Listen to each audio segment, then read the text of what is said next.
ప్రార్థన చేసుకుందామండి. ప్రేమ నమ్మకం కలిగిన మా తండ్రి, నీకే స్తుతులు వందము నాయన. గత వారం నుంచి ఈ వారం వరకు కూడా మమ్మల్ని కాచి కాపాడి మమ్మల్ని నిలబెట్టిన విధానాన్ని బట్టి నీకు కోటాను కోట్ల వందన స్తోత్రాలు తండ్రి. ఇప్పుడు నేను ఆరాధనలోకి వెళ్తూ ఉండగా ఇప్పటి వరకు పాటలు పాటు ఎందును, వాక్యం చదువుతూ ఎందును, మొదటి మెసేజ్ చెప్పుటూ ఎందును నీ యొక్క హస్తం మాకు తోడుగా నడిపించినందుకు వందన స్తోత్రాలు తండ్రి. అలాగే ప్రాముఖ్యమైన సమయంలోకి వెళ్తూ ఉండగా నీ యొక్క ఆత్మ యొక్క పరిపూర్ణమైన సహాయం నాకు అందించమని అర్థిస్తూ ప్రతిమలాడుకుంటున్నాను తండ్రి. అలాగే ప్రక్కన ఉన్న మందిరంలో కూడా ఆరాధన జరుగుతుంది నాయన. వారందరినీ కూడా చల్లగా కాచి కాపాడమని, వారందరూ కూడా నీ యొక్క పిల్లలుగా మేమందరం కూడా ఎదగటానికి, నీళ్ళు ఫలించడానికి అట్టి భాగ్యాన్ని మాకు దయచేయమని, అలాగే ప్రపంచవ్యాప్తంగా ఎక్కడైతే నీ యొక్క పిల్లలు ఆరాధన చేస్తున్నారు మందిరాల్లో, వారందరి యొక్క ఆరాధనను ఆయన స్వీకరించమని, సహాయం దయచేయమని, ప్రతి ఒక్కరికి తోడుగా నడిపించమని, నీ యొక్క కృపాగబ్దాలు ఎల్లప్పుడూ ఉంచమని, అలాగే ఈ రోజున బల్లారాధన జరుపుకుంటూ ఉండగా నీ యొక్క పరిశుద్ధాత్మ యొక్క పరిపూర్ణమైన సహాయాన్ని మాకు అందించమని అర్థిస్తూ, వాక్యం చెప్పుకునే నాకు కూడా పరిశుద్ధాత్మ యొక్క పరిపూర్ణమైన సహాయాన్ని అందించమని అర్థిస్తూ ఈ ప్రార్థన నీ ప్రియ కుమారుడు మా రక్షకుడు అయిన యేసుక్రీస్తు శక్తికి నామమున నడిచి వేడుకుంటున్నాం పరమ తండ్రి. ఆమేన్. అందరికీ వందనాలండి. ఈరోజు మన యొక్క పాఠం ఏంటంటే, ఇలా బలారాధన ఉంది కదండి, దానికి సంబంధించిన ఒక టైటిల్ తీసుకోవటం జరిగింది. ఈ యొక్క వీడియో చూస్తున్న వారు దయచేసి లైక్ చేయండి, షేర్ చేయండి, సబ్స్క్రైబ్ చేసుకునండి. ఎందుకంటే ఎక్కువ మందికి రీచ్ అవ్వాలంటే మీరు లైక్ చేయడం ద్వారా, సబ్స్క్రైబ్ చేసుకోవడం ద్వారా ఎక్కువ మందికి రీచ్ అవుతుంది. ఎక్కువ మందికి యొక్క దేవుని యొక్క మాటలు వెళ్తాయండి. దేవుని మాటలు అందరికీ వెళ్ళినట్టయితే కనీసం నా యొక్క మాటలు ఒకళ్ళు ఇద్దరు విన్నా సరే, ఈ యొక్క యూట్యూబ్ ద్వారాగా నా మాటలు కాదండి, దేవుని మాటలు, దేవుడు చెప్పనటువంటి మాటలే కాబట్టి ఎవరైతే బాప్తిసం తీసుకుంటారో వారందరి మీద సువార్త ప్రకటించాల్సిన బాధ్యత అనేది దేవుడు మన మీద పెట్టాడు. కాబట్టి ఈ మాటలు కొద్దిమంది ఫ్యూచర్లో ఎక్కడైనా ఉన్నట్టయితే వారందరినీ కూడా దేవుడు దీవించి వారిని కూడా స్థిరపరచాలని కోరుకుంటూ ఈ యొక్క వీడియోలు మేము యూట్యూబ్లో అప్లోడ్ చేయడం జరుగుతుంది. ఈ విషయాన్ని అయితే గమనించండి. Thank you so much. అందరికీ వందనాలండి. ఈరోజు మన పాఠం వచ్చేసి ప్రభువు బల్ల పరమార్థం ఏమిటి? ప్రభువు బల్లకు పరమార్థం ఏమిటి అంటే, మనం ప్రతి నెలలో కూడా ఈ యొక్క ప్రభువు బల్లలో మనం చేయబెడుతున్నాం కదా, దీనికి పరమార్థం ఏంటి అనేది ఆల్రెడీ మనకు కొంచెం ఐడియా ఉంది. ఇంకా పూర్తిగా డీటెయిల్స్గా ఈరోజు మనం తెలుసుకుందాం. యేసుక్రీస్తు వారు మరి తాను అప్పగింపబడిన రాత్రి, ఆ నైటు రేపు సిలువేస్తారనగా ఈరోజు నైటు యేసుక్రీస్తు వారు శిష్యులకి ఇచ్చినటువంటి ఈ యొక్క కార్యక్రమం అన్నమాట.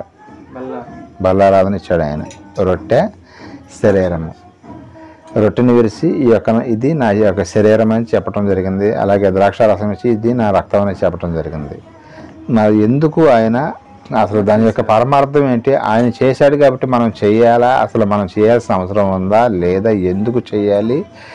ఎవరు చేయాలి? చేయటానికి అర్హత ఏమిటి అనేది చాలామంది ఏంటంటే, ఆదివారం, నెలలో మొదటి ఆదివారం అను, లేకపోతే రెండో ఆదివారం అను, లేకపోతే కొంతమంది అయితే ప్రతి నెల కూడా ఈ యొక్క రొట్టె ద్రాక్షారసంలో ప్రభు యొక్క శరీరాన్ని, రక్తాన్ని స్వీకరిస్తారు.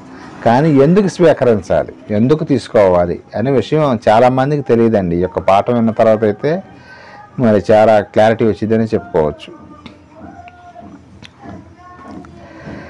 శిష్యులకైతే యేసుక్రీస్తు వారు చేయటం జరిగింది. తర్వాత కాలాల్లో శిష్యులు ప్రతిరోజు కూడా ప్రతి ఇంట కూడా రొట్టె విరుచు, ప్రతి ఆదివారం కూడా ఈ యొక్క ద్రాక్షారసము రొట్టె ఇవ్వటం అనేది జరిగింది.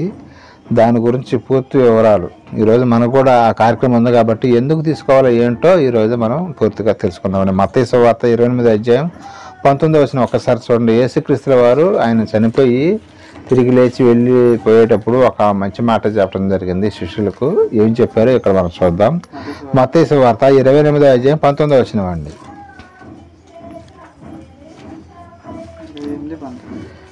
మత్తయి సువార్త 28వ అధ్యాయము 19వ వచనం. కాబట్టి మీరు వెళ్ళి కాబట్టి మీరు వెళ్ళి సమస్త జనులను శిష్యులుగా చేయుడి. తండ్రి యొక్కయు కుమారుని యొక్కయు పరిశుద్ధాత్మ యొక్కయు నామములోనికి వారికి బాప్తిస్మం ఇవ్వండి. అది యేసుక్రీస్తు వారు వెళ్ళిపోతూ ఏం చెప్పాడండి? మీరు అందరిని కూడా నాకు శిష్యులుగా చేయండి. ఇప్పుడు మనం అందరం ఎవరం అండి? యేసుక్రీస్తు వారికి మన శిష్యులమే. మనందరం కూడా మన బాప్తిస్మం తీసుకున్న ప్రతి ఒక్కరు కూడా శిష్యులే అన్నమాట. ఆ 12 మందే శిష్యులు కాదండి, మనం కూడా శిష్యులే. అంటే ఆ శిష్యులకి ఏం అప్పచెప్పాడంటే, ఆ 12 మంది కూడా మీరు సమస్త సృష్టికి వెళ్ళి ప్రపంచంలో అన్ని దేశాలకు వెళ్ళండి. మన దేశానికి ఎవరు వచ్చారండి సువార్త ప్రకటించడానికి?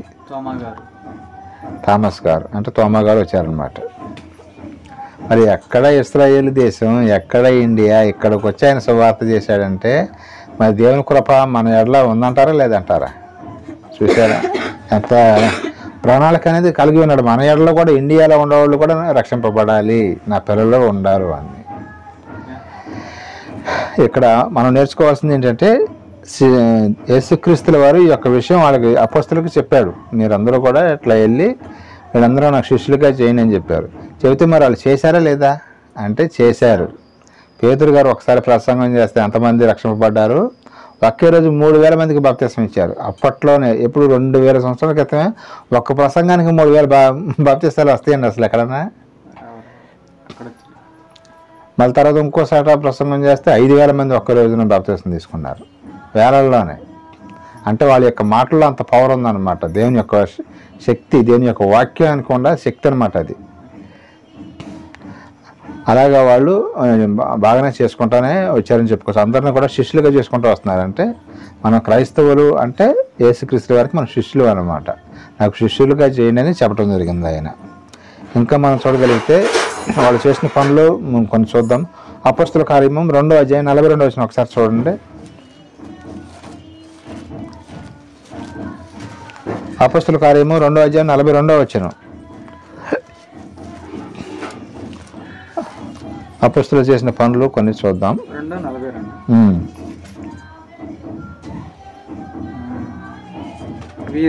వీరు అపోస్తలుల బోధ యందును సహవాసం యందును రొట్టె విరుచుట యందును ప్రార్థన చేయుట యందును ఎడతెగక విన్నారంట. ఎవరండి వీళ్ళు?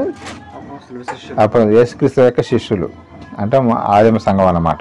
వాళ్ళు ఆ 12 మంది కూడా ప్రతిరోజు కూడా ఏం చేసేవాళ్ళంట? వాక్యం చెప్పేవాళ్ళంట, రొట్టె విరిచేవాళ్ళంట, ప్రార్థన చేసే విసుగగా ప్రార్థన చేసేవాళ్ళు, రొట్టె విరిచేవాళ్ళు, వాక్యం చెప్పేవాళ్ళు.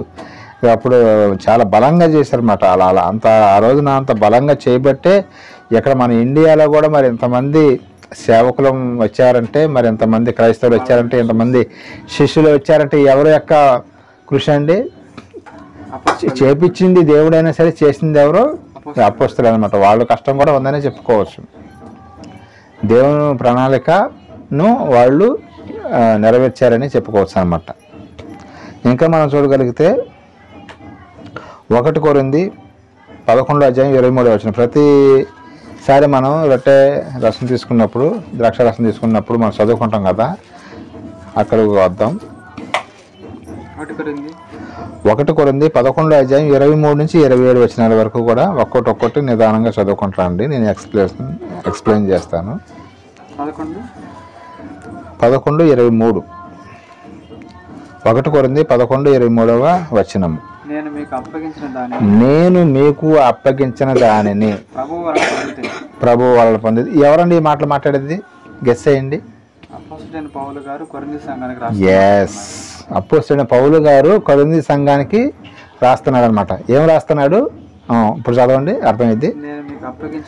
నేను మీకు అప్పగించిన దానిని ప్రభువు వల్ల ప్రభువు వల్ల ఎప్పుడు పొందాడండి?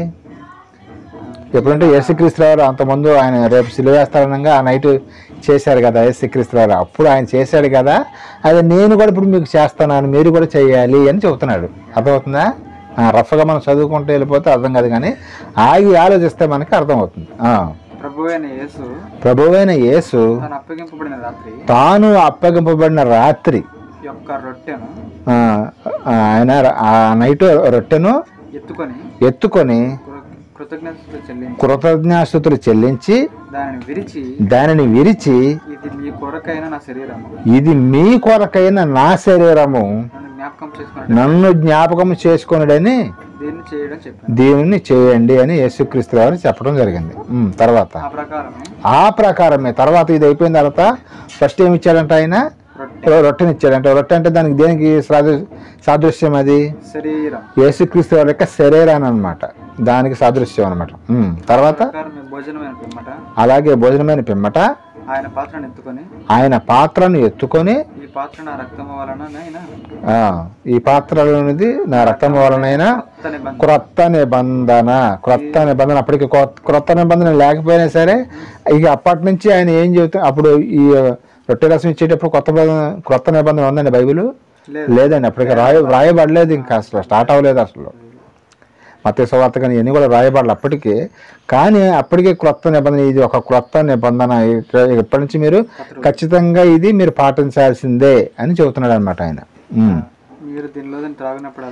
మీరు దీనిలోది త్రాగినప్పుడల్లా జ్ఞాపకం చేసుకుంటే నన్ను జ్ఞాపకం చేసుకున్నట్టుగా దీన్ని చేయుడని చెప్పాను. దీన్ని చేయండి, ఖచ్చితంగా చేయాలని చెబుతున్నాడు అనమాట. ఏం చెబుతున్నాడు? ఇక ఈ ద్రాక్షారసం అనుకుంటున్నారేమో, కాదు కాదు, ఇది నా యొక్క రక్తము, నా రక్తము అని చెబుతున్నాడు అనమాట. తర్వాత చదవండి. మీరు ఈ రొట్టెను తిని ఈ పాత్రలోని ద్రాక్షారసం తాగినప్పుడల్లా ప్రభువు వచ్చు వరకు ఆయన మరణమును ప్రచురించుదురు. ఈ మాట చెప్పేది ఎవరు? మళ్ళీ పౌలు గారు వచ్చేసారు ఇక్కడికి మధ్యలో. పౌలు గారు యొక్క మాటలు వస్తున్నమాట. మీరు ఇది తిని త్రాగినప్పుడు మీరు ఏం చేయాలంట? ఆయన మరణము గురించి ప్రచురము చేయాలంట. ఎవరైతే రొట్టె ద్రాక్షారసము తీసుకుంటారో వాళ్ళు ఏం చేయాలని చెబుతున్నారంటే పౌలు గారు, ఇంటికి వెళ్ళిపోయిన తర్వాత ఎవరితో కూడా మాట్లాడకుండా సైలెంట్గా ఉండిపోవాలి అని చెబుతున్నాడా? ఎవరైతే ఈ యొక్క ద్రాక్షారసము ఈ యొక్క రొట్టె తీసుకుంటారో వాళ్ళు సువార్తను ప్రకటించాలి. అది చేయకుండా మనం ఇది తీసుకుంటే కనుక కుదరదు అని చెబుతున్నాడు. ఒక మాటలో చెప్పాలంటే, లేకపోతే చెప్పాలి, నీకు చెప్పడం చేత కాదు, చెప్పించాలి. నువ్వు కొంతమంది సేవకులకి కొంత అమౌంట్ ఇచ్చి చెప్పించే పని అన్నా చేయాలి. అది చాలా మందికి తెలియదు. ఏమనుకుంటారంటే అదే వచ్చి బాప్తిసం తీసుకొని ఆదివారం మందిరానికి వచ్చేసి తెల్ల చీర కట్టుకొని వచ్చేసేసి తెల్ల చొక్క వేసుకొని వచ్చేసేసి ఈ రొట్టె ద్రాక్షారసం పాల్గొంటే సరిపోతుంది ఈ కార్యక్రమాలు అనుకుంటారు. కాదండి, ఇక్కడ పౌలు గారు ఏం చెబుతున్నాడు? ఇది ఆగి ఆలోచిస్తేనే కొంచెం అర్థమైందండి. కొంచెం కఠినంగా ఉంటుందేమో కానీ ఇది వాస్తవం. నేను చెప్పేది మాత్రం ఖచ్చితంగా ప్రతి ఒక్క క్రైస్తవుడిగా పాటించాల్సిందే. చెప్పాలి లేదా చెప్పించాలి. మీరు ప్రచురము చేయాలి. క్రీస్తు యొక్క మరణ సమాధి పునరుద్ధానముల గురించి మీరు ప్రచురం చేయాలి అని చెబుతున్నాడు ఆయన. ఖచ్చితంగా మీరు ఈ పని చేయాలని పౌలు గారు మ్యాండేటరీ చేశాడు. తర్వాత చదవండి. కాబట్టి ఎవడు అయోగ్యముగా ప్రభు యొక్క రొట్టెను తినును, ఆయన పాత్రలోని త్రాగును, వాడు ప్రభు యొక్క శరీరం గూర్చియు రక్తమును గూర్చి అపరాధి అగును. అపరాధిని యేసయ్య పాడతారు కదా, నిజంగానే అపరాధులే. ఎవరంటే అపరాధులు? ఎవరైతే సువార్త ప్రకటించకుండా రొట్టె ద్రాక్షారసం ఎవరైతే తీసుకుంటారో వాళ్ళు అపరాధులు అంట. పాపం చేసిన వాళ్ళు. పాపం అపరాధి అంటే పాపం చేసినవాడు, నిరపరాధి అంటే పాపం లేనివాడని అర్థం. కాబట్టి ఎవరైతే సువార్త ప్రకటించకుండా చేస్తారో, ఈ మాటలు తెలిసిన తర్వాత ఎవరైనా గబక్కన ముందు చేయబెడతారండి అసలు దీంట్లో. ఇంత మీనింగ్ ఎవరు చెప్పరు ఇక్కడ.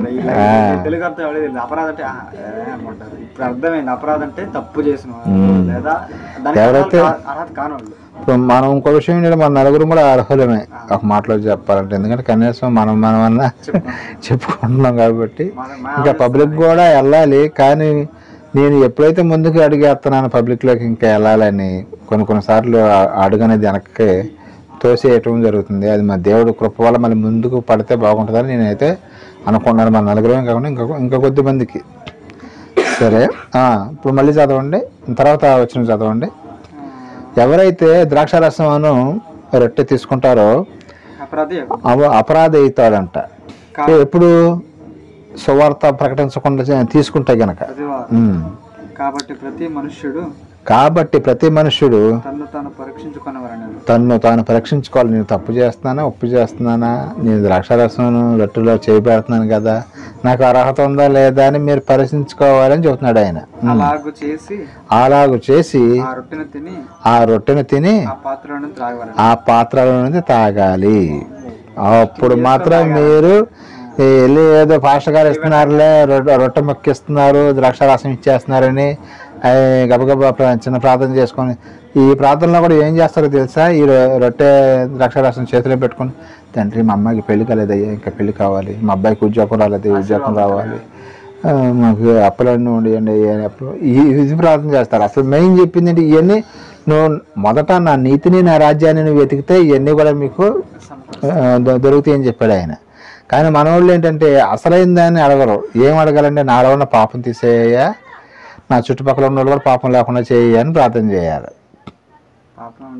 తర్వాత నీకు ఇవన్నీ ఆటోమేటిక్గా వచ్చేస్తాయండి.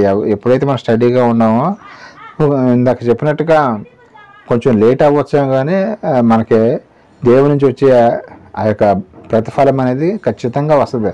ఎందుకంటే మనకు ఆయన యొక్క కుమారులు. మనం కుమారుల్ని ఎవరన్నా నెగ్లెక్ట్ చేస్తారండి అసలు, తల్లి అయినా తండ్రి అయినా. మరి ఈ లోకంలో ఉన్న వాళ్ళే నెగ్లెక్ట్ చేయకపోతే మరి దేవాతి దేవుడు ఇన్ని కోట్ల మందిని కలగజేసిన ఆయన నెగ్లెక్ట్ చేస్తాడా? ఒక్కోసారి లేట్ అవ్వచ్చు, కాదంటలేదు, పరీక్ష పెడతాడు ఆయన. ఆ పరీక్షలు వీళ్ళు నిలబడతారా లేదా అని పరీక్ష పెడతాడు ఆయన. పరీక్ష పెట్టినప్పుడు మనం నిలబడాలి. నిలబడకుండా ఆయన మీద మనం నిందలేకూడదు. ఎంత కష్టం వచ్చినా, ఎంత బాధ వచ్చినా సరే, మనం దేవుణ్ణి ఒక్క మాట అంటానికి కూడా ప్రపంచంలో ఒక్కడ కూడా అర్హత లేదండి, ఎవ్వరికీ లేదు. ఎంత కష్టమన్నారు ఆయన. నీ వరుసనే ఇప్పుడు ఎక్కడో దాకింది ఏబు గారిని తీసుకోండి. ఒకే రోజులో ఇంట్లో అన్ని శవాలు పడిపోతే ఎవరైనా మనసులో బాధ అనిపించిందా ఎవరికైనా? కానీ మరి అసలు ఏబు గారు ఏమైనా అన్నాడు? ఒక్క మాట అన్నాడు దేవుడిని, ఒక్క మాట అన్నా. ఆయన్ని మనం ఉదాహరణగా తీసుకోవచ్చు అన్నమాట ఏబు గారిని. అలాగే మనం కూడా ఎంత కష్టం వచ్చినా, నష్టం వచ్చినా, బాధ వచ్చినా, ఇరుకు వచ్చినా, ఇబ్బంది వచ్చినా సరే, మనం దేవుణ్ణి మాత్రం వదిలిపెట్టకూడదు. అది ఆయన్ని వదిలిపెడితే ఇంకా ప్రపంచాన్ని మనం వదిలిపెట్టేసినట్లెక్కే. ఈ ప్రపంచాన్ని మనం అతికించుకోకపోయినా పర్వాలేదు, కానీ దేవుని కనుక మనకు వదిలేసేస్తే మనం నరకానికి పాత్రలు అయిపోతాం అని బైబిల్ చెబుతుంది అన్నమాట. తర్వాత చదవండి. కాబట్టి ప్రతి మనుషులతో పరీక్షించుకున్నాను, ప్రభువు శరీరమని వివేచక తిని త్రాగువాడు తనకు శిక్ష విధి కలుగటనే. కొంతమంది ఆ యొక్క రొట్టెను ద్రాక్షారసం ఇచ్చేటప్పుడు దాంట్లో ఉప్పు జల్లలేదు, దాంట్లో సప్పగా ఉంది అని ఇలాంటి వంకలు పెడతా ఉంటారు. అసలు ఆ వంకలు ఈ కార్యక్రమం దగ్గర మామూలుగా వేరే చోట నువ్వు పెట్టచ్చు. కొంతమంది ఏం చేస్తారంటే ఇదే భోజనం లాగా చేసేవాళ్ళు కూడా ఉంటారు. కొంతమంది నాకు పెద్ద ముక్క పెట్టవా, నాకు చిన్న ముక్క పెట్టవా అనుకుంటారు. అలాంటి మాటలు అది మీది అన్నం కాదయ్యా బాబు, ఇది ప్రభు యొక్క శరీరం. నిజంగానే మాంసం ప్రభు యొక్క శరీరాన్ని తీసుకొచ్చి ఒక ముక్క కోసి తినమంటే తింటావండి మనం? యేసుక్రీస్తు యొక్క శరీరాన్ని కోసి చేతికి ఇచ్చే తింటావు నువ్వు? లేకపోతే ఆయన యొక్క రక్తాన్ని తీసుకొచ్చి గ్లాసులో పోసి నిజంగా ఒరిజినల్ రక్తం తాగమంటే తాగుతావా రక్తాన్ని? కానీ మనం తాగుతున్నాం. అది సాదృశ్యంగా ఇస్తున్నాడు అనమాట మనకి.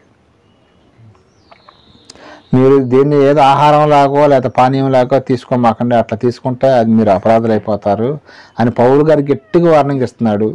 ఆనాడు కొరింథీ పట్టణంలో ఉన్న వాళ్ళకి ఇచ్చాడు. ఇప్పుడు అలాగే సమస్త క్రైస్తవులు కూడా ఇదే చెబుతున్నాడండి. మీరు అనాలోచితంగా ఎట్లా పడితే అట్లా తీసుకోమాకండి అని చెబుతున్నాడు. మరి ఒకసారి చదవండి, ఇది వినండి, గట్టిగా వినండి. ప్రభు శరీరం అని వివేచింపక తిని త్రాగువాడు తనకు. ఇది ప్రభు యొక్క శరీరము ద్రాక్షారసం అని మనం గుర్తిరగాలి. శిక్షా విధి కలుగట. అదిగో శిక్ష పడిద్దంట. అట్లా కాకుండా కనుక చూడండి, కోటింగ్ పడిద్దని చెబుతున్నాడు ఆయన పౌలు గారు. తర్వాత ఇందువలన మీలో అనేకులు బలహీనులు రోగులై ఉన్నారు, చాలా మంది నిద్రించుతున్నారు. కొంతమంది అయితే మనలను మనమే విమర్శించుకునే ఎడల తీర్పు పొందకపోదాము. అది మనమే విమర్శించుకోవాలి. నాకు అర్హత ఉందా లేదా, నేను ఈ వారంలో సువార్త చేశానా లేదా, దేవుని మాటలు చెప్పానా లేదా, నాకు అర్హత ఉందా లేదా, నేను ఏమైనా పాపం చేశానా, అన్నీ కూడా ఒప్పుకొని ఇంటి దగ్గరే ఒప్పుకొని అన్నీ కూడా మందిరానికి వచ్చి అప్పుడు తీసుకోవాలి. ఎప్పటికప్పుడు మనలో ఉన్న పాపాన్ని క్లీన్ చేసుకుంటూ ఉండాలి. ఇప్పుడు మన ఇంటి నిండా చెత్త పడింది అనుకోండి, ఏం చేస్తాం, అట్లాగే ఉంచుతామా, బాగా భలేగా ఉంది చెత్త అని శుభ్రంగా క్లీన్ చేస్తామా చీపురు తీసుకొని? అలాగే మనం కూడా మనలో ఉన్న పాపాన్ని ఏం చేయాలంటే ఏ పూట కాపూట క్లీన్ చేసుకోవాలన్నమాట. చెత్తను ఎట్లయితే క్లీన్ చేసుకుంటామో మనలో ఉన్న పాపాన్ని కూడా ఏ పూట కాపూట క్లీన్ చేసుకుంటూ ఉండాలని. అది క్లీనింగ్ ఏం చేసిద్దండి, ఎవరో చేసేది? యేసు రక్తములో ఉందన్నమాట ఆ శక్తి. యేసు రక్తం చేత మన యొక్క పాపాలని క్లీన్ చేసుకుంటూ ఉండాలి.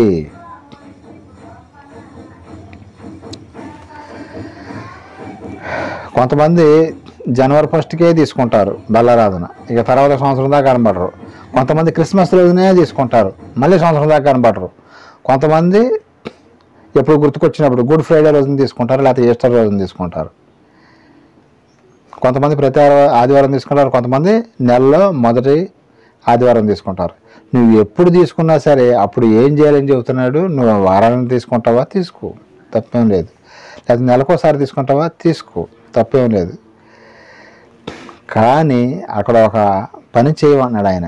ఏం చేయమన్నాడు చెప్పండి? ప్రభువు వచ్చే వరకు ఆయన గురించి సువార్త ప్రకటించాలంట.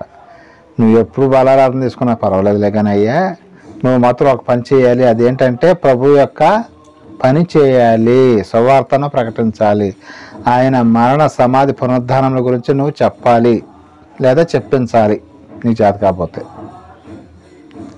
అప్పుడు నువ్వు ఈ యొక్క రొట్టె రసం తీసుకోవడానికి అర్హుడవు, లేకపోతే నువ్వు అన్ఫిట్ అని బైబిల్ నేను చెప్పే మాటలు కదండి, నా సొంతంగా చెప్పడానికి ఏముండదో బైబిల్లో. కొంతమంది ఏమనుకుంటారు, ఎప్పుడు ఈ మాటలు చెప్పలేదుగా మా పాస్టర్ గారు అనుకుంటారేమో, కానీ వాస్తవం ఇది. అక్కడ రాసిందే మనం చెబుతున్నాం. అది అంత కఠినంగా ఉంటుంది బల్లారాధన అంటే. కొంతమంది ఏమంటారు, మనం వారం మొత్తం ఏం పాపం చేసినా పర్వాలా, నెల మొత్తం ఎలాంటి పాపాలు చేసినా పర్వాలా, నెలలో ఒక్కసారి మొదటి ఆదివారం వచ్చి ఈ యొక్క దేవుని యొక్క బలారాధనలో మనం చేయబెడితే చాలు మన యొక్క పాపాలు మొత్తం పోతాయి అనుకుంటారు. ఇక్కడ ఏం చెబుతున్నాడు పౌలు గారు, ఏం చెబుతున్నాడు? పోతాయి అంటున్నాడా? శిక్షకు పాత్రలు అవుతారని చెబుతున్నాడు ఆయన.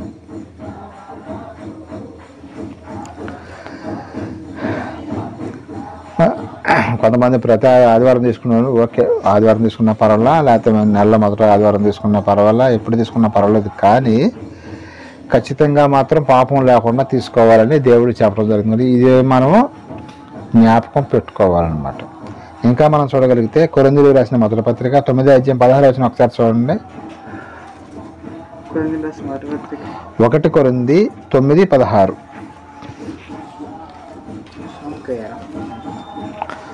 సువార్తను ప్రకటించుచున్నాను, నాకు అతిశయ కారణము లేదు. సువార్తను ప్రకటించవలసిన భారము నా మీద మోపబడి ఉన్నది. అయ్యో, నేను సువార్తను ప్రకటింపకపోయిన ఎడల నాకు శ్రమ. ఈ మాటలు మాట్లాడేది ఎవరండి? పౌలు గారు, అపోస్తుడైన పౌలు గారండి. పౌలు గారు ఏమన్నాడు? సువార్త ప్రకటించకపోతే నాకు శ్రమ అన్నాడు. నాకు అతిశయ కారణం లేదన్నాడు. అతిశయ కారణం అంటే ఏంటండి? కొంతమంది ఒక మీటింగ్ పెట్టిస్తారో లేదో, నేను మీటింగ్ పెట్టించాను కాళ్ళగా వేస్తామంటారు, డప్పు కొట్టుకుంటారు. నాకు మనం మీటింగ్ జరిగింది చూసి 3 రోజులు అవి పెట్టించింది ఎవరా తెలుసా? మేమే డబ్బులు ఇస్తేనే అక్కడ 3 రోజులు సభలు జరిగినాయి అని డప్పు కొట్టుకుంటారట. డప్పు కొట్టుకోవద్దు అన్నాడు దేవుడు. పౌలు గారు అంత సేవ చేసినా ఆయనే ఏమన్నాడు? నేను అతిశయపట్టలేదు, నేను ఏదో దేవుడు పని చేశానని చెప్పట్లేదు. అసలు ఆయన ఆ మాట చెప్పుకోవడానికి అర్హత లేదు అన్నాడు. అంత పని చేసిన 14 సంఘాలు కట్టినాయనే ఆ మాట అంటే మన హస్బెండ్ వాళ్ళు ఇంకా ఎలా ఏం మాట్లాడారండి? 3 రోజులు సభలు పెట్టించినంత మాత్రాన పెద్ద ఇదిలాగా అనుకుంటే ఎట్లాగండి? అదే చెప్తున్నాడు ఆయన. ప్లస్ ఇంకో మాట కూడా ఏమన్నాడు? సువార్త ప్రకటించకపోతే నాకు శ్రమ అన్నాడు. సువార్త ప్రకటించకపోతే శ్రమ అంట ఆయనకి, ఎవరు? పౌలు గారికి. ఆయనకే కదా, మనకు కూడా అండి. ఆయన అన్నాడంటే మన గురువు గారే కాబట్టి, ఆయన పౌలు గారు ఎవరో కాదు, మన గురువు గారు యేసుక్రీస్తు వారు మన ప్రభువు. మన అనుజనులకి సువార్త ప్రకటించడం ముందుకు వచ్చింది ఎవరో తెలుసా? పౌలు గారే. పేతురు గారు అయితే ఫస్ట్లో ఒప్పుకోలేదు, కానీ తర్వాత ఆయనలో కూడా లైన్లోకి వచ్చాడు. పౌలు గారు అయితే ఫస్ట్ నుంచి కూడా అనుజనులనే ఎక్కువగా మార్చుకుంటూ వచ్చాడు ఆయన. మనందరం కూడా విగ్రహారాధకులు. మన పూర్వీకులు అందరూ ఎక్కడో దాకేందుకు, మన పూర్వీకులు కూడా కాదు, మా అమ్మ మా నాన్న విగ్రహారాధన చేశారు, నేను కూడా విగ్రహారాధన చేశానని మరి ఒప్పుకోవాల్సిందే, తప్పదు. ఒకప్పుడు తెలియక వినాయక చవితి వచ్చిందంటే ఆ పుస్తకాలకి ఆ పసుపు రాసి శ్రీ అని రాసేవాళ్ళం. శ్రీ కానీ లేకపోతే ఓం అని కానీ రాసేవాళ్ళు పుస్తకాల మీద వినాయక చవితికి. అలాగే జమ్ము చెట్టు ఉండేది కదా, మా నాన్న అందరూ పొద్దున్నే స్నానం చేసి ఏదో శుక్రవారం ఎప్పుడో తీసుకెళ్ళేవాడు, జమ్ము చెట్టు చుట్టూ తిప్పించేవాడు మమ్మల్ని. మా అమ్మ, నేను, మా నాన్న, మా తమ్ముడు నలుగురం కలిసి ఆ చెట్టు చుట్టూ తిరిగేవాళ్ళం. అంటే అప్పుడు తెలియదు కదా, ఆ చెట్టే దేవుడు అనుకున్నాం, ఆ రాయే దేవుడు అనుకున్నాం. కానీ చాలామంది కూడా అట్లా చేశారు. నిజంగా దేవుడు మనల్ని ఆయన కృపను బట్టి తీసుకొచ్చి ఆయనలో మనల్ని కలుపుకున్నాడని చెప్పుకోవచ్చు.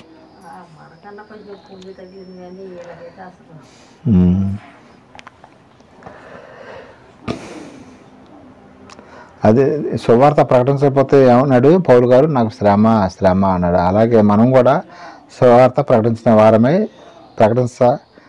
వారమే ఉన్నాము. అలాగే సువార్త అంటే ఏంటో కూడా మనం తెలుసుకుందామండి.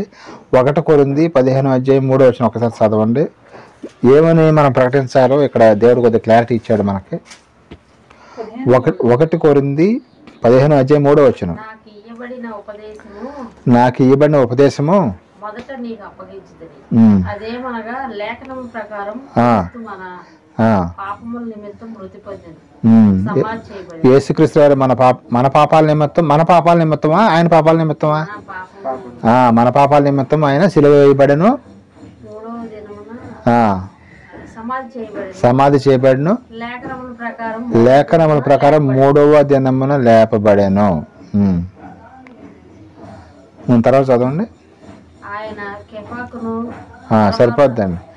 యేసుక్రీస్తుల వారు మరణించి ఎన్నో దినమున లేచాడండి? ఆయన 3వ దినమున లేవటం జరిగింది. మరణ సమాధి పునరుద్ధానం అనేది ఇదే సువార్త. ఇప్పుడు మనం చేయాల్సిన పని ఏంటండి? యేసుక్రీస్తుల వారు మనందరి పాపాల నిమిత్తం, ఆయన పాపాల నిమిత్తం అంటే మనందరి పాపాల నిమిత్తం, భూమి మీద ఎంతమంది అయితే ఉన్నారో వారందరి పాపాల నిమిత్తం కూడా యేసుక్రీస్తుల వారు ఆయన యొక్క రక్తాన్ని చిందించడం జరిగింది. సిలువలో ఆయన యొక్క ప్రాణాన్ని పెట్టడం జరిగింది. ఆ శిక్ష మనకు పడాలి అసలు యాక్చువల్గా అయితే. కానీ మన శిక్షను ఆయన అనుభవించి ఆయన ద్వారాగా మనకి ఏం కలగజేశాడండి? విముక్తిని కలగజేశాడు, పాప విముక్తులను కలగజేశాడు. మన పరలోక రాజ్యానికి వెళ్ళటానికి ఆయన మనకి ఒక దారి చూపించాడు అన్నమాట. ఇప్పుడు మనకి సపోజ్ అక్కడ చిక్కుకుపోయామనుకోండి అడవుల్లో, మనం బయటికి రావడానికి దారి కనపట్ల. ఒక వ్యక్తి వచ్చి మనం అక్కడక్కడే చీకట్లో మగ్గిపోతున్నాం, ఆహారం లేదు, నీళ్ళు, ఇబ్బంది పడతాం అనుకోండి. సపోజ్ ఎవరన్నా ఒక మనిషి వచ్చి దారి చూపించాడు అనుకోండి, మనకి అతను ఎలా కనిపిస్తాడు? ఒక 4 రోజులు అన్నం లేకుండా నీళ్ళు లేకుండా అక్కడే మనం మగ్గిపోతూ ఉంటుంటే ఒక వ్యక్తి వచ్చి పలానా ఇటు దారి ఉందని చెప్పేసి దారి చూపించాడు అనుకోండి బయటికి రావడానికి దాంట్లోంచి, అప్పుడు మనకు దేవుడిలా కనిపిస్తాడు. అలాగే యేసుక్రీస్తు నిజంగా దేవుని కుమారుడు, దేవుడే కాబట్టి ఆయన మనకి మనందరం పాపంలో మగ్గిపోయి ఉంటే ఆయన మనందరూ కూడా దారి చూపించడానికి వచ్చిన ఒక మహానుభావుడు యేసుక్రీస్తు వారు. అందుకనే ఆయన యొక్క శరీరాన్ని, రక్తాన్ని మనం తీసుకోవటం వల్ల ఆయన యొక్క రాజ్యంలోనికి వెళ్ళటానికి మనకి అవకాశం కల్పిస్తున్నాడు అన్నమాట.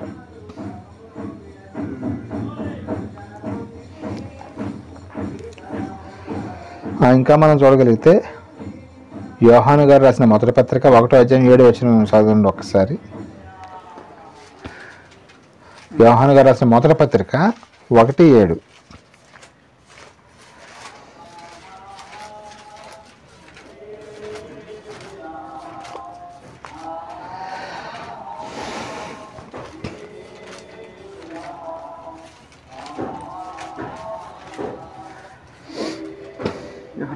పత్రిక యోహాను గారు రాసిన మొదటి పత్రిక 1:7 అండి.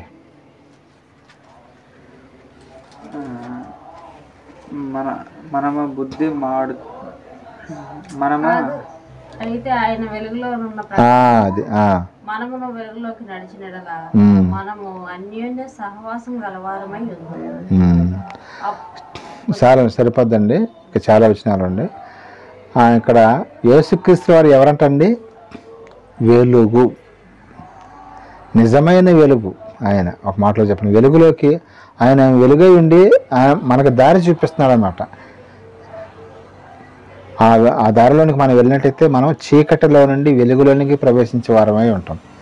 అదనమాట ఇక్కడ ఈ యొక్క వచనంలో మనం తీసుకోవాల్సిన అర్థం ఏంటంటే, మనకు ఒకసారి చదవండి. అయితే మనము ఆయన వెలుగులో ఉన్న ప్రకారము వెలుగులో నడిచిన ఎడల మనము అన్యోన్య సహముగా ఆయన వెలుగులో ఉన్నాడు కాబట్టి మనం కూడా వెలుగులో వెళ్ళాలా లేదా చీకట్లోకి వెళ్ళాలండి? ఆ వెలుగులో ఉన్న ఆయన చేయి అందిస్తున్నాడు. అప్పుడు మనం చేయి పట్టుకొని పైకి ఎక్కాలి, వెలుగులోకి రావాలి. కాదు నేను చీకట్లోనే ఉంటానంటే కుదిరిద్దే వ్యవహారం. అదే చెబుతున్నాడు అనమాట. ఇంకా మనం చూడగలిగితే హెబ్రీ పత్రిక 10:5 ఒకసారి చూడండి. 5, 6, 7 వచనాలు చాలా ఉండే, స్పీడ్కి వెళ్ళిపోదాం. హెబ్రీ పత్రిక 10:5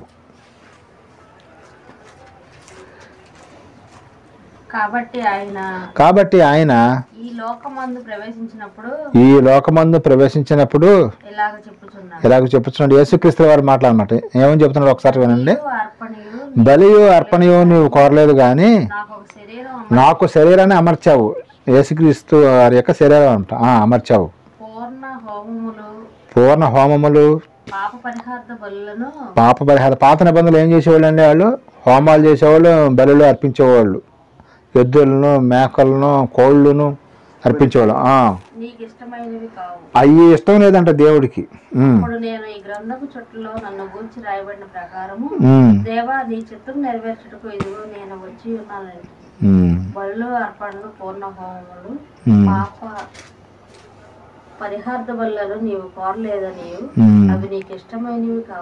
అవి ఇష్టం లేదంట. అయినా కానీ ఇష్టం లేకపోయినా సరే దేవుడు ఏదో అట్లా వదిలేశాడు. కానీ ఒక్కసారి ఎన్ని కూడా నోరులోని జీవాలు బలైపోతున్నాయని చెప్పేసి. ఇంకో విషయం, వాటిలో ఏ పవిత్రత ఏమున్నది? పశువుల్లో ఏముంటుందని పవిత్రత? కోళ్ళలో కానీ, పశువులో కానీ, ఎద్దులో కానీ ఏమైనా పవిత్రత ఉంటుందా? మనిషి యొక్క పాపం బావాలంటే మరి అవి బలిస్తే సరిపోతుందా అంటే సరిపోదు. కాబట్టి ఒక్కసారి యేసుక్రీస్తు వారు ఒక మహానుభావుడిని బలిస్తే కనుక ఈ యొక్క పాప నివారణ అనేది జరుగుతుందని ఒక్కసారి యేసుక్రీస్తుల వారిని దేవుడు బలి చేయటం జరిగింది సిలువలో. ఆయనకి ఏం అమర్చాడంట? అసలు ఆయన ఆత్మస్వరూపి. యేసుక్రీస్తు వారు కూడా ఆత్మస్వరూపి అయితే ఆయన ఏం అమర్చాడంట? దేవుడు శరీరాన్ని నువ్వు నాకు అమర్చావు, అందుకని భూమి మీదకి వచ్చాను అన్నాడు ఆయన. ఇది కొంచెం డెప్త్గా ఉంటుంది, కొద్దిగా ఆలోచించి అర్థం చేసుకోవాలి. ఆయనకి శరీరాన్ని అమర్చి పంపించాడంట భూమి మీదకి. నువ్వు ఈ యొక్క బలులు ఇవన్నీ కూడా నీకు ఇష్టం లేదు, పూర్ణ హోమాలు కానీ ఇవన్నీ కూడా, కానీ నాకు శరీరాన్ని అమర్చావు కదా, ఈ యొక్క శరీరాన్ని నీకు బలిగా ఇస్తున్నాను, ఈ యొక్క అన్నీ కూడా కొట్టేసేయి తండ్రి అని ఆయన ద్వారాగా కొట్టివేయటం జరిగిందనమాట. బల్లారాధన అంటే ఇది ఏదో ఒక ఆచారంలాగా తీసుకోవటం కదా, కానీ ఇవన్నీ కూడా మనం తెలుసుకోవాలండి. దీని బ్యాక్గ్రౌండ్ అసలు ఏం జరిగింది ఏంటి అసలు అనేది మనం ఆలోచించగలిగితే బల్లారాధనలో అసలు చేపెట్టడం కూడా మనకి చేయి రాదనమాట కొన్ని సందర్భాల్లో. కానీ మనందరం కూడా ఎంతో కొంత మరి దేవుని యొక్క పని చేస్తున్నాం కాబట్టి తీసుకోవచ్చని నేను అనుకుంటున్నాను మన వరకు. ఇంకా మనం చూడగలిగితే రోమపత్రిక 14:16-17 వచనాలండి. ఒకసారి చూడండి. రోమపత్రిక 14:16-17 వచనాలు.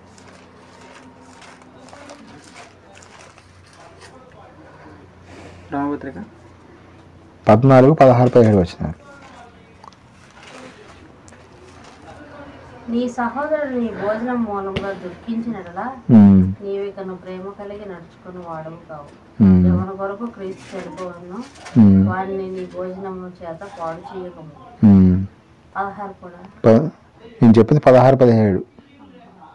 నీకున్న మేలైనది దోషణ పాలు కానీయకుడు.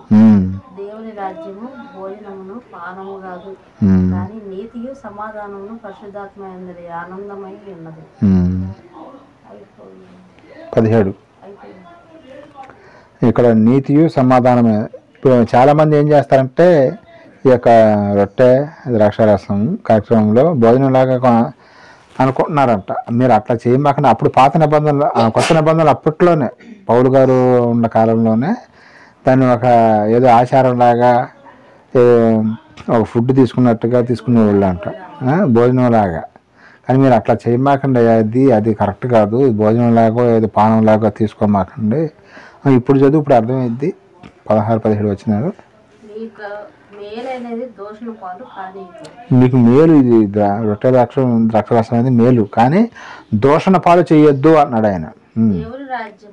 దేవుని రాజ్యం, దేవుని రాజ్యం అంటే ఏమనుకున్నారు? భోజనాలు అనుకున్నారా ఏంటి అన్నాడు ఆయన.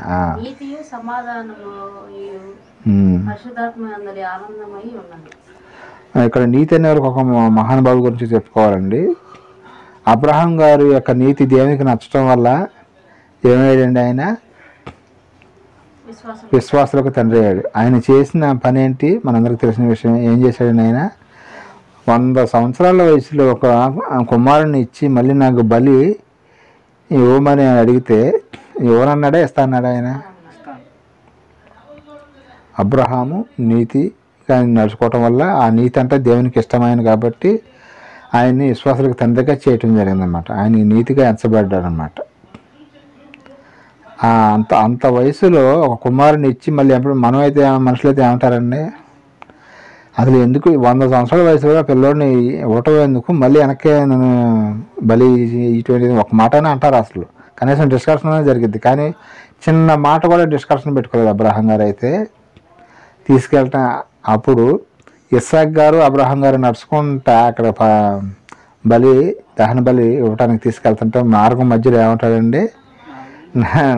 నాన్న ఇక్కడ కట్లు ఉన్నాయి, అన్నీ గాడిది అన్నీ ఉన్నాయి, కానీ మరి బలి చేయడానికి గొర్రె కావాలి కదా, ఏదని అడుగుతాడు. అప్పుడు సమాధానం నేను ఏం చెప్పాలండి? చెప్పాలి, కానీ ఏమన్నాడు ఆయన? దేవుడే చూసుకుంటాడు, యెహోవా ఈరే అన్నాడు అనమాట ఆయన. ఆ గొర్రె అనేది, ఆ మేక కానీ దేవుడే చూసుకుంటాడు అని చెప్పడం తెలివిగా సమాధానం చెప్పాడు అనమాట. నిన్నే బలిస్తున్నాను అన్నట్టయితే మాకు అదనమాట. అందుకనే విశ్వాసులకు తండ్రి ఆయన విశ్వాసం ఏంటంటే ఒకవేళ నా కొడుకుని బలి తీసుకున్నా సరే మళ్ళీ ఇస్తాడని విశ్వాసం. అందుకని ఆయన విశ్వాసులకు తండ్రి అయ్యాడు అనమాట. నీ గర్భం నుంచి వచ్చిన వాళ్ళు చదివితే ఈ యొక్క వంశం అంతా పెరిగిద్దని చెప్పాడు. ఆ మాట ఇచ్చాడు కదా దేవుడు. మరి ఆ మాట ఇచ్చి మళ్ళీ కుమారుని బలి చేయమన్నాడుగా, ఏంటి అని ఒక చిన్న ఆలోచన వచ్చింది ఆయనకి. ఇప్పుడు ఒకవేళ చంపినా మళ్ళీ ఇంకొక కుమారుని ఇయటం ఏదో ఒకటి చేస్తాడని ఒక ఐడియా ఉందన్నమాట ఆయన్ని, లేదా మళ్ళీ బతికిస్తాడనో ఏదో ఆలోచన ఉంది ఆయనకి. అదనమాట. ఇంకా మనం చూడగలిగితే హెబ్రీ పత్రిక 13వ అధ్యాయం 9-10 వచనాలండి.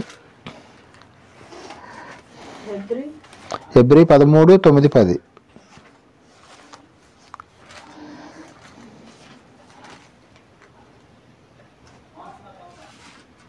నానా విధములైన అన్య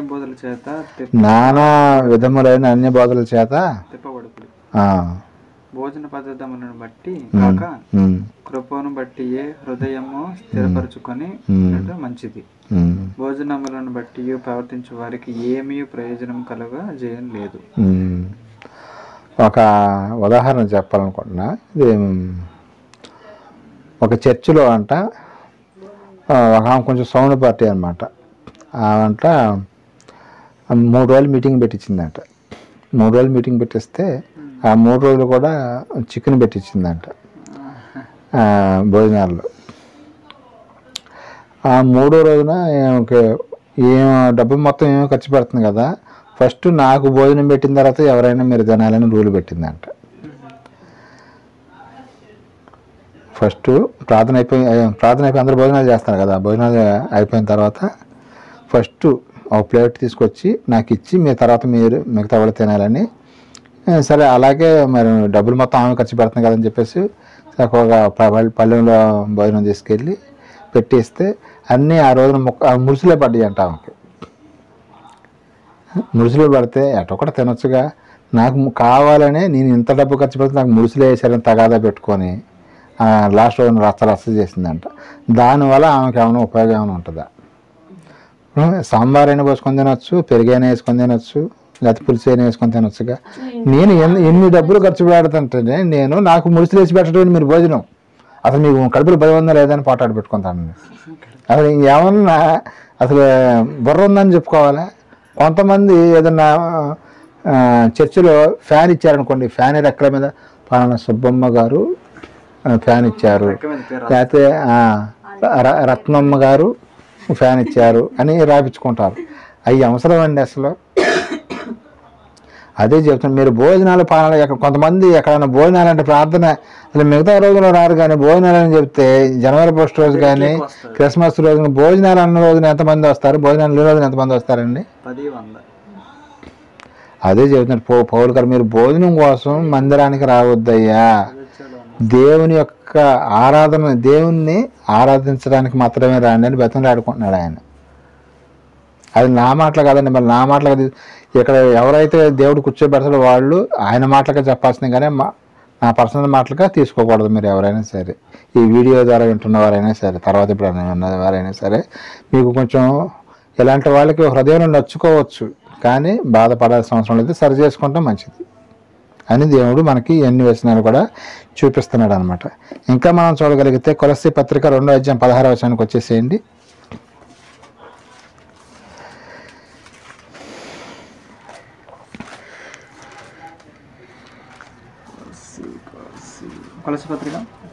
కొలస్సీ పత్రిక 2వ అధ్యాయం 16వ వచనం.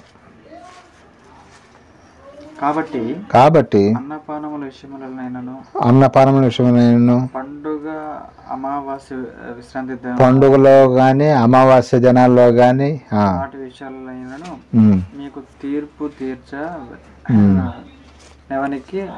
అవకాశం ఇవ్వద్దు. మీరు పండగలప్పుడు కానీ అమావాస్యలప్పుడు కానీ పండగల క్రిస్మస్ అప్పుడు కానీ ఈ భోజనాల కోసం మీరు కొన్ని చర్చిల్లో అట్లాగే దొరుకుతూ ఉంటాయి.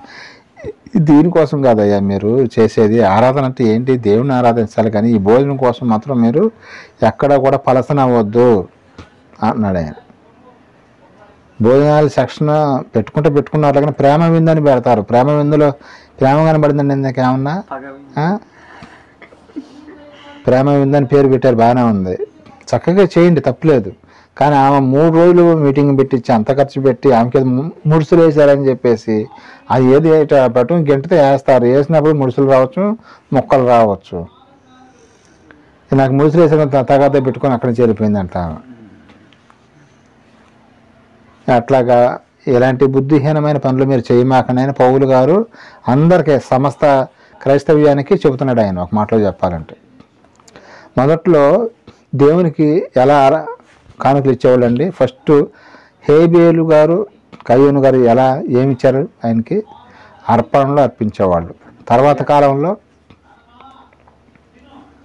దశమ భాగాలకు వచ్చేసింది, లేవీయులకి దశమ భాగాలు ఇవ్వన్నాడు. తర్వాత అపోస్తలుల దగ్గరికి వచ్చేవరకే వారి యొక్క స్థిరాస్తులు కూడా అమ్మేసేసి వాళ్ళ ఆస్తి మొత్తం కూడా ఇచ్చేసారు. కానీ ఇప్పుడు మన దగ్గరకు వచ్చేవరకు ఆయన ఏమనంటే, ఇవన్నీ కాదు, మీరు ఇవ్వండి, ఇవ్వగలిగినంత వరకు మీ యొక్క శరీరాన్ని ఒక సజీవయాగంగా ఇవ్వండి అని చెబుతున్నాడు ఆయన. మీ యొక్క శరీరాన్ని సజీవయాగంగా, యేసుక్రీస్తు యొక్క శరీరాన్ని సజీవయాగంగా ఎలా ఇచ్చాడో మనం కూడా మన యొక్క శరీరంతో ప్రతిరోజు కూడా సువార్త ప్రకటించాలనే భారం మన మీద పెట్టాడు. అర్థమవుతుందా? ఈ అర్పణలు అర్పించడం కానీ ఈ యొక్క దశమ భాగాలు కానీ అక్కడే ఆగిపోమాకండి. మీరు చివరికి మీరు మీరు కావాలి, మీ యొక్క శరీరం కావాలి. మీ ద్వారా ప్రపంచానికి శుభవార్త అందిస్తే కనుక అప్పుడు నాకు సంతోషం అంటున్నాడు ఆయన. అందుకనే మన బలారాధనలో చేయి పెట్టేది శుభవార్త ప్రకటించటానికి. ఇంకా మనం చూడగలిగితే లోకాసు వార్త 13వ అధ్యాయం 26వ వచనం ఒకసారి చూడండి. 26, 27 వచనాలు. లోకాసు వార్త 13వ అధ్యాయం 26 వచ్చిన ఒకసారి చూడండి. 26, 27. లోకాసు వార్త 26, 27 వచనాలు. అధ్యాయం 13వ అధ్యాయం.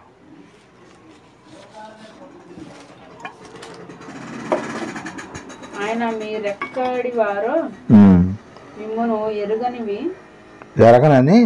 ఎరగనని ఉత్తరము మీతో చెప్పును. కొంతమంది నీ నామమున దెయ్యాలను వెళ్ళగొట్టాము, భూతాలను వెళ్ళగొట్టాము, భోజనాలు పెట్టాము, బట్టల పంచి పెట్టాము అంటే ఆయన ఏమన్నాడు ఇప్పుడు చూడండి. ఇప్పుడు చదవండి స్టార్టింగ్. ఎక్కడి వారు మిమ్మల్ని మీరు ఎక్కడ వారు నాకు తెలియదు అన్నాడు ఏంటి యేసుక్రీస్తుల వారు?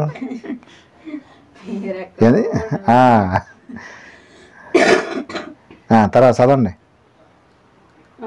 అందుకు మీరు మీ సముఖమందు మేము తిని త్రాగుచుంటిమే, మేము భోజనాలు కావాలా, మేము ప్రార్థన పెట్టిన కావాలా, మేము భోజనాలకు వెళ్ళామని అని చెబుతున్నారంట.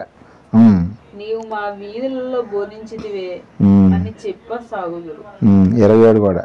అప్పుడు ఆయన మీరెక్కడి వారు మిమ్మల్ని ఎరుగనని మీతో చెప్పుచున్నాను, అక్రమము చేయు మీరందరూ నా యొద్ద నుండి తొలగిపోండి అని చెప్పు. భోజనాల కోసమే మీరు ప్రార్థన కిందకి వస్తే మీరు నాకు అవసరం, మీరు ఎక్కడ వాళ్ళో నాకు తెలియదు అంటున్నాడు ఆయన. భోజనాల కోసమే వెళ్ళకూడదంట. కొంతమంది అంతే, భోజనం అంటే సార్ అసలు ఎక్కడ పడితే అక్కడ ఊరుకో. కానీ భోజనం తినొద్దని కాదండి ఇక్కడ చెప్పేది. అంటే అచ్చంగా భోజనాల కోసమే రావద్దు అంటున్నాడు. మీరు నాకు మీ యొక్క మనస్సుని ఇవ్వండి అని చెబుతున్నాడు. అది ఇవ్వకుండా, మనస్సు ఇవ్వకుండా పాపం చేసుకుంటా నేను రొట్టె రాష్ట్రం తీసుకుంటాను, లేకపోతే ప్రతి మీటింగ్కి వస్తాను కానీ అసలు ఇది మాత్రం నేను చేయను, భోజనాలు ఉంటే మాత్రం అస్సలు మిస్ కాను అని అంటే కుదరదు. అసలు మీరు ఎక్కడ వారో నాకు తెలియదు అన్నాడు ఆయన.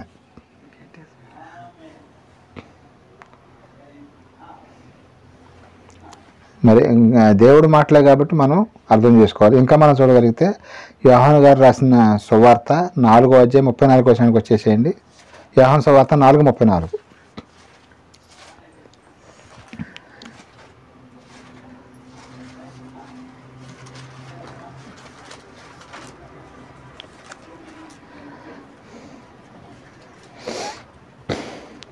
యేసు వారిని చూచి నన్ను పంపిన వాని చిత్తము నెరవేర్చుటయు ఆయన పని తుద ముట్టించుటకు నాకు ఆహారమే ఉన్నది.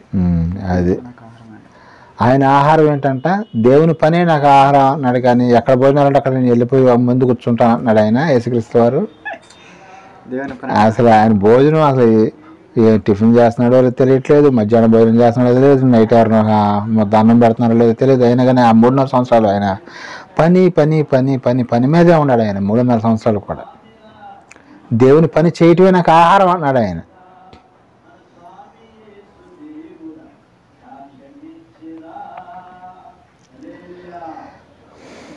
ఇంకా మనం చూడగలిగితే అపోస్తలుల కార్యము 2వ అధ్యాయం 38వ వచనం. టైం అయిపోతుంది. అపోస్తలుల కార్యము 2వ అధ్యాయం 38వ వచనం అండి. మీరు మారుమనసు పొంది పాప క్షమాపణ నిమిత్తము ప్రతి వాడు యేసుక్రీస్తు నామములో అది ఇది చేయాలండి. ప్రతి ఒక్కరు కూడా ఏదో 5 సంవత్సరాల నుంచి మందిరానికి వెళ్తున్నా, 10 సంవత్సరాల నుంచి మందిరానికి వెళ్తాం కాదులే. కానీ ఎప్పుడైతే బాప్తిస్మం తీసుకుంటామో అప్పుడు బాప్తిస్మం తీసుకున్న కానించి ఈ యొక్క కార్యక్రమం మనం చేయి పెట్టడానికి దేవుడు అవకాశం ఇస్తున్నాడు. బాప్తిస్మం తీసుకోకుండా ఎవరన్నా కనుక రొట్టె రసంలో చేయి పెడితే కనుక వాళ్ళు అనర్హులు, అన్ఫిట్, అలాంటి వారికి ఇవ్వకూడదు అనమాట. కొంతమంది ఉన్నారు కదండి పాపం, ఈ మిగిలిన రొట్టె మిగిలింది కదా ద్రాక్ష రసం ఆడుకోవద్దా, కుదరదు. బాప్తిస్మం తీసుకునే వాళ్ళకి మాత్రమే ఈ యొక్క కార్యక్రమం అనేది దేవుడు పాలు పంచుకోవడానికి అవకాశం ఇస్తున్నాడు. లేకపోతే అవకాశం లేదని దేవుని యొక్క మాటలు మనకి క్లారిటీగా ఇస్తున్నాడుగా, అదనమాట. ఇంకా మనం చూడగలిగితే అపోస్తలుల కార్యము 20వ అధ్యాయం 7వ వచనం వచ్చేసేయండి. అపోస్తలుల కార్యము 20వ అధ్యాయం 7వ వచనం. ఈ కార్యక్రమం అనేది అపోస్తలులు ఏ రోజున చేశారో అది కూడా చూద్దాం మనం. ఆదివారమున మేము రొట్టె విరుచుటకు కూడినప్పుడు మరునాడు వెళ్ళనై నుండి సరిపోద్దండి. అపొస్తలులు ఎప్పుడు రొట్టె విరిచారండి? ఆదివారంలోని. ఆదివారం ఎందుకు విరిచారు? కారణం ఏంటి? విశ్రాంతి దినం అన్న. విశ్రాంతి దినం కాబట్టి, పునరుద్ధాన దినం కాబట్టి. సండే ఆయన లేచిండు. యేసుక్రీస్తు వారు సిలువ వేసింది శుక్ర శని ఆదివారం తెల్లవారుజామున వేసాడు కాబట్టి అందుకనే అప్పుడు అపొస్తలులు అప్పుడు ఆదివారం రోజునే రొట్టె ద్రాక్షారసం తీసుకునేవాళ్ళు. మరి కొంతమంది దుబాయ్లో మరి శుక్రవారం తీసుకున్నారు కదా, వాళ్ళకి శుక్రవారం కదా ఫ్రైడే పబ్లిక్ హాలిడే వాళ్ళకే. మరి ఎందుకని మరి అది చేసి తప్ప అంటారా లేదా రైట్ అంటారా? కాదు కాదు, ఏ రోజైనా తీసుకోవచ్చు. ఎస్, ఇక్కడ బైబిల్లో ఆదివారం రాశారు కాబట్టి వాళ్ళు ఆదివారం తీసుకుంటే ఆదివారం తీసుకోవాలని రూల్ అయితే ఏం లేదు, కానీ ఎప్పుడైనా తీసుకోవచ్చు అండి. తీసుకోవడం ఇంపార్టెంట్. అది తీసుకునేటప్పుడు మాత్రం ఒకటి మాత్రం మ్యాండేటరీ, మనలో పాపం లేకుండా తీసుకోవాలి, అది అని చెప్పేది. నువ్వు శుక్రవారం తీసుకున్నా పర్లేదు, శనివారం తీసుకున్నా పర్లేదు, ఆదివారం తీసుకున్నా పర్వాలేదు, కానీ నువ్వు పాపం లేకుండా తీసుకోవాలి, అర్హత సంపాదించాలి. కొంతమందికైనా సరే నువ్వు సువార్తను ప్రకటించాలి. యేసుక్రీస్తు యొక్క మరణ సమాధిని జ్ఞాపకం చేసుకోవాలి. జ్ఞాపకం చేసుకోవడం అంటే ఏంటండి? సపోజ్ మీకు బాగా క్లారిటీ రావడానికి ఒక ఉదాహరణ చెబుతాను. సపోజ్ రేపు మధ్యాహ్నం 1 గంటకు భోజనాలు ఉన్నాయండి ఒక చోట, పాలెంలో భోజనాలు ఉన్నాయి అనుకుందాం. మనకు తెలిసిన వాళ్ళు ఆ భోజనానికి వాళ్ళని కూడా పిలిచారు. పిలిచినప్పుడు మీరు వెళ్ళేటప్పుడు మమ్మల్ని కొంచెం జ్ఞాపకం చేసుకోండి, మేము కూడా వస్తామని మనం వాళ్ళతో చెప్పామనుకోండి. వాళ్ళు ఏం చేస్తారు, అటానికి మేము వెళ్తున్నాం ఊళ్ళోకి, మీరు కూడా రండి అని చెబుతారు 1 గంటకి. అంటే దానికి అర్థం ఏంటి? మేము భోజనానికి వెళ్తాం, మీరు కూడా మాతో పాటు రండి అండి. అలాగే యేసుక్రీస్తు వారు ఇక్కడ మీరు జ్ఞాపకం చేసుకునే మాటకి అర్థం ఏంటంటే, నేను ఎలాగైతే నా యొక్క ప్రాణాన్ని శిలువలో అప్పగించానో మీరు కూడా మీ సహోదరుల నిమిత్తం ప్రాణము పెట్టవలసిన వారై ఉన్నారు అని తెలుసుకోవాలి. ఇది మెయిన్ అసలు అర్థం.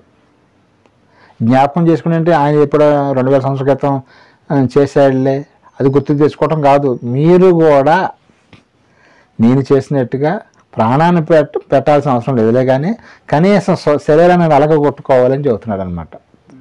ఆయనలాగా ప్రాణాలు పెట్టే అవకాశం మనకు లేదనుకోండి, ఇప్పుడు కనీసం ఏం చేయొచ్చండి, మనం సువార్త ప్రకటించినా చాలు. ఆయన చేసినంత త్యాగం చేయాల్సిన అవసరం లేదు మనకి. కానీ జస్ట్ మనం సువార్త వాక్యం నేర్చుకొని ప్రకటిస్తే చాలు, పరలోకానికి వెళ్ళిపోతాం మనం. ప్లస్ నీతిగా కూడా బతకాలి. చివరిగా ఈ వచ్చిన చదువుకొని ముగించేస్తాను నేను. తిమోతి గారికి రాసిన 2వ పత్రిక 4వ అధ్యాయం 1, 2, 3 వచనాలు చదివేసేస్తే ముగించేస్తాను.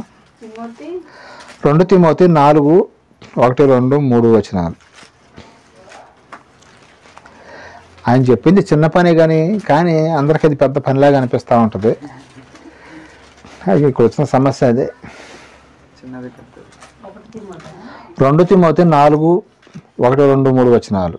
దేవుని ఎదుటను సజీవులకును మృతులకును తీర్పు తీర్చి క్రీస్తు యేసు ఎదుటను ఆయన ప్రత్యక్ష తోడు ఆయన రాజ్యము తోడు నేనే అనబెట్టి చెప్పినదేమనగా వాక్యమును ప్రకటించుము, సమయమందును అసమయమందును ప్రయాసపడము, సంపూర్ణమైన దీర్ఘశాంతముతో ఉపదేశించి ఖండించుము, గద్దించుము, బుద్ధి చెప్పుము.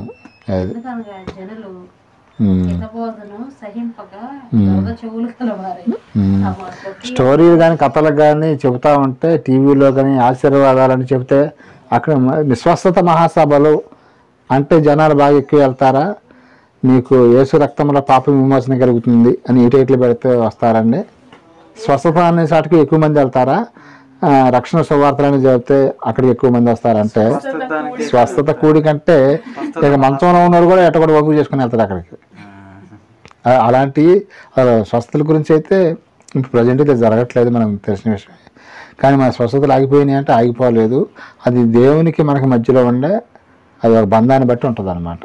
అది ఒక పెద్ద టాపిక్, మళ్ళీ ఇప్పుడు దాంట్లోకి వెళ్తే చాలా టైం పట్టింది కాబట్టి సరే అండి. ఇప్పుడు ఇక్కడ మనం యేసుక్రీస్తు మనకి ఈ పాఠంలో మనకు నేర్పించింది ఏంటంటే, ఈ యొక్క రొట్టె ద్రాక్షారసం తీసుకునేటప్పుడు పాపం లేకుండా సువార్త ప్రకటించి తీసుకోవాలని చెప్తున్నాడు. కాబట్టి ఇక ఎప్పటి నుంచైనా సరే మనం దీని యొక్క పనిలో మరి ఉండాలని కోరుకుంటూ, దేవుడు మనకి ఎన్నో వచనాలు చూపించాడు. ఇవన్నీ కూడా మనం తెలుసుకోవాలండి. చిన్న ప్రార్థన చేసుకొని మరి నెక్స్ట్ కార్యక్రమంలోకి వెళ్ళిపోదాం. ప్రేమ నమ్మకం మాత్రానికే స్తుతులు నాయన. ఇప్పటివరకు నీ మాటలే చెప్పాను తండ్రి. మరి మీ యొక్క ప్రియకుమారుడైన యేసుక్రీస్తు వారి యొక్క శిలువ యాగాన్ని జ్ఞాపకం చేసుకోమని మేము పాటించే వారికి ఉండలాగా సహాయం చేశాను. విని ఒక చెవితో విని ఇంకో చెవిలోంచి విడిచిపెట్టే వారిలా కాకుండా హృదయంలోనికి మరి ఆహ్వానించి మీ యొక్క చిత్తానుసారంగా బతికే భాగ్యాన్ని అందరికీ దయచేయమని ప్రార్థన ఇప్పుడు కూడా మాట్లాడాను. యేసుక్రీస్తు నామమున అడిగి వేడుకుంటున్నా పరమ తండ్రి. ఆమేన్.